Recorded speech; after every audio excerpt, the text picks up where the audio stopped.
Do what thou wilt shall be the whole of the law. Welcome.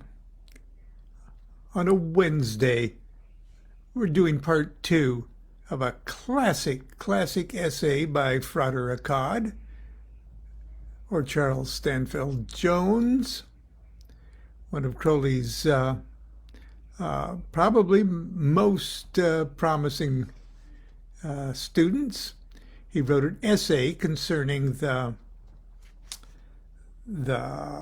ritual, or I guess the initiatory grade of both the portal and the Adeptus Minor level of initiation. That'd be Tifereth on the Tree of Life, and the adepts of that degree, both Golden Dawn and AA and other sort of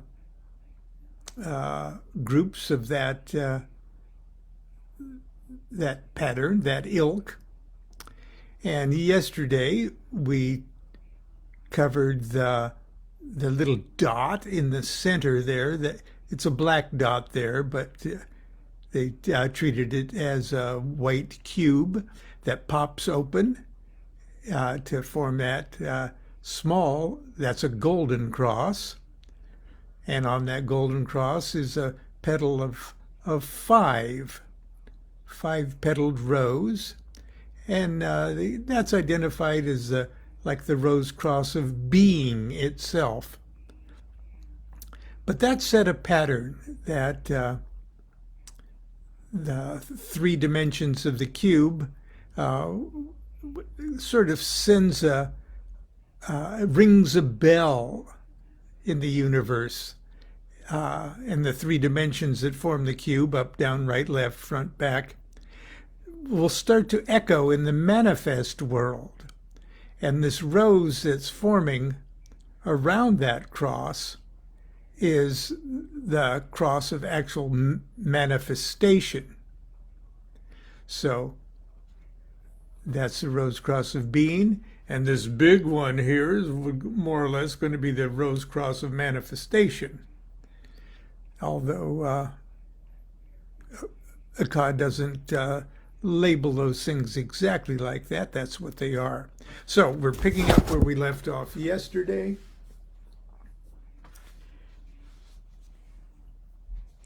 And we're getting ready to talk about that big rose.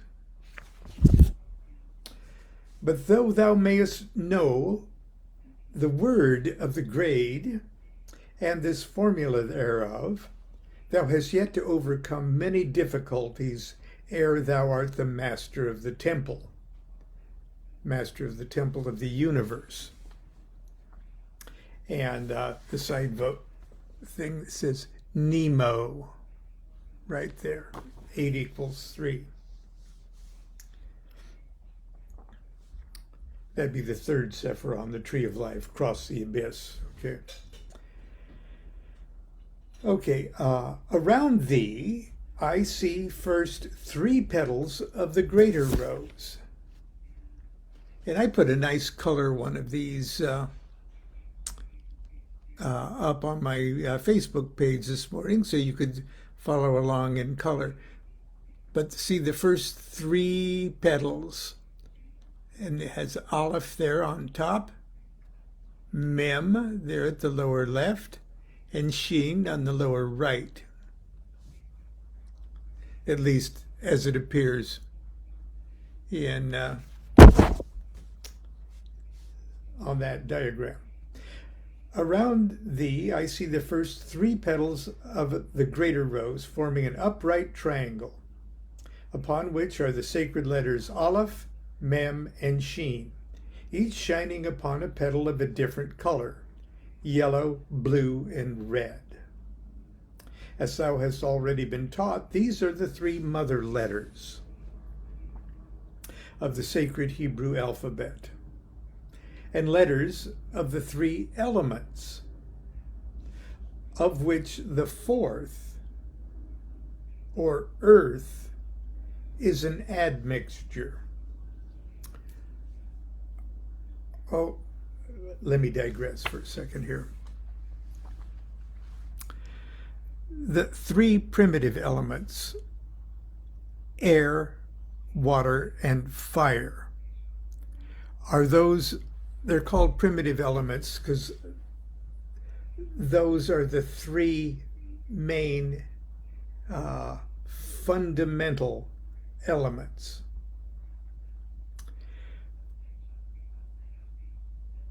Air, water, fire. Now, everybody knows that, well, there's fire, air, and earth. They're saying right away that earth is an element, okay? But it's an admixture of fire, air, and water.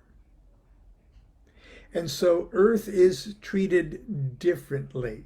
I don't know how many times I joke and say, well, earth is screwed. It's you treat it differently. Well, you do treat it differently.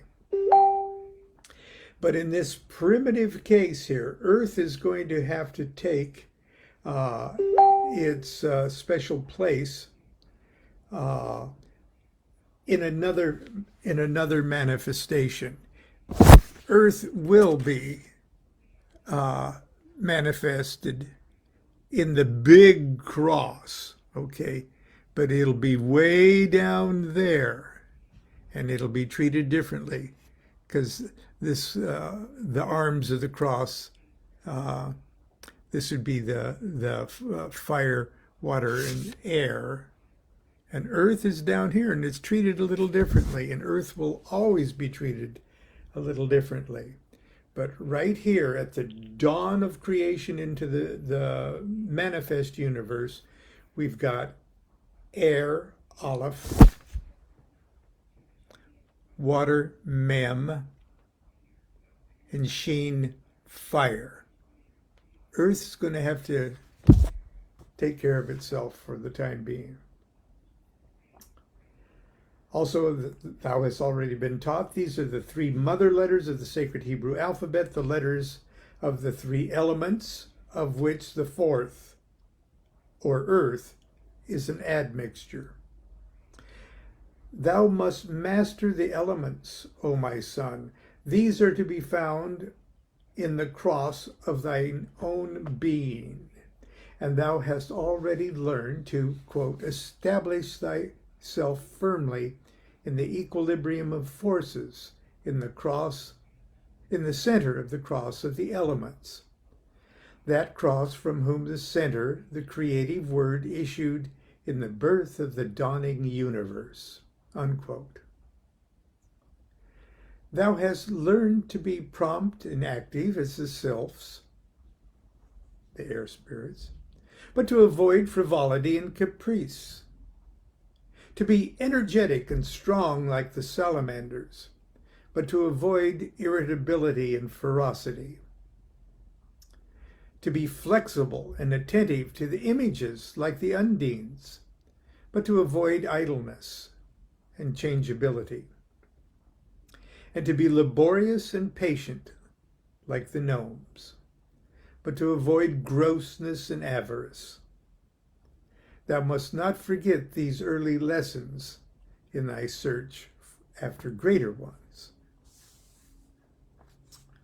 Okay, that's his comments on the petals of the three that immediately surround the little rose cross of being.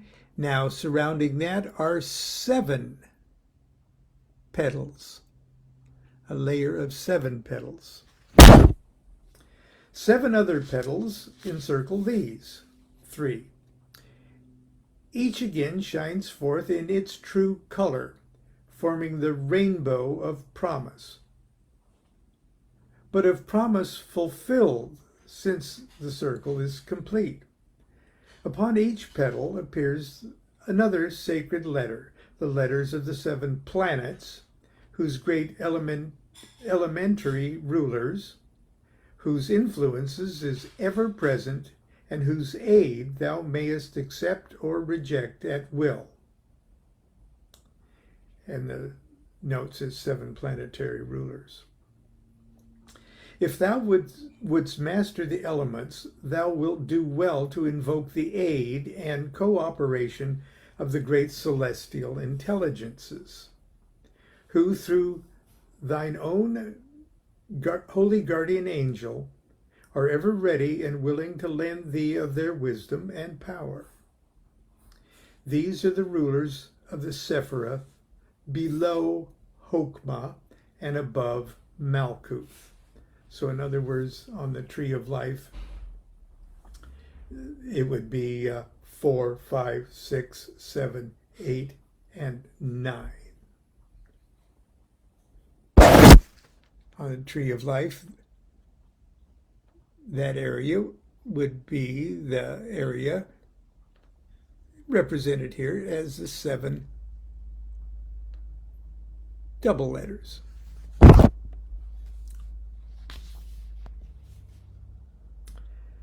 These are the rulers of the Sephiroth below Hokmah and above Malkuth, according to the plan of the Minutum Mundum, and that's the tree of life, which thou sawest upon the small altar within the vault of the initiation.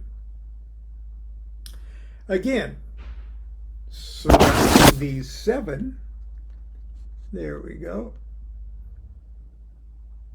are 12 outermost petals engraved with the simple letters of the 12 signs of the zodiac, the sphere of the fixed stars. Each has its appropriate color. And all may be recomposed into the white light of the center. In the outer, these colors mix and form the gray of the sphere of Hokmah. That's number 2 on the tree of life, which is ever the balance of black and white. But within, the great star universe is focused upon that central point.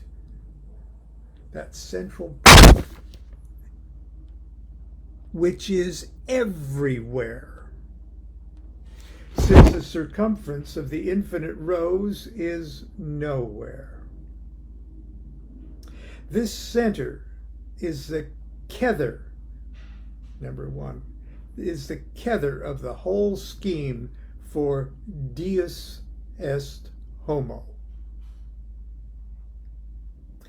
Thus, O my son, I have drawn for thee the great rose of 22 petals,